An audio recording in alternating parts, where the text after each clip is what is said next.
बारिश के बाद एक खूबसूरत जंगल में हर तरफ हरियाली फैल गई थी। उसी जंगल में शान नाम का एक प्यारा और बहादुर लड़का अपने दादा के साथ रहता था।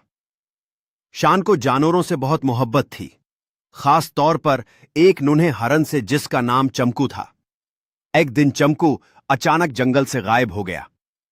शान बहुत परेशान हुआ और उसे ढूंढने निकल पड़ा। रास्ते में उसे एक अक्लमंद उल्लू मिला। उल्लू ने कहा, अगर तुम सच्चे दिल से अपने दोस्त को तलाश करोगे तो जंगल तुम्हारी मदद करेगा। शान ने हिम्मत न हारी। वो घने दरख्तों, बहुते झरनों और पथरेले रास्तों से गुजरता रहा। अचानक उसे एक गार के अंदर से हल्की सी आवाज सुनाई दी।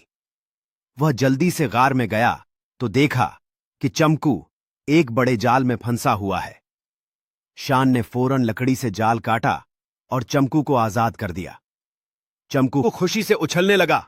जैसे ही वो बाहर आए, जंगल के जानवर जमा हो गए। रंग बरंगे परिंदे गाने लगे और बंदरों ने तालियां बजाएं। उल्लू मुस्कुराया और बोला, सच्चा दोस्त वही होता है जो मुश्किल वक्त में साथ दे। शान चमकू को लेकर घर वापस आया। उसके दादा ने उसे गले लगा लिया और कहा, बेटा, बहादुरी सिर्फ ताकत का नाम नहीं, बल्कि मोहब्बत और वफादारी भी बहादुरी होती है। उस दिन के बाद शान और चमकू की दोस्ती पूरे जंगल में मशहूर हो गई।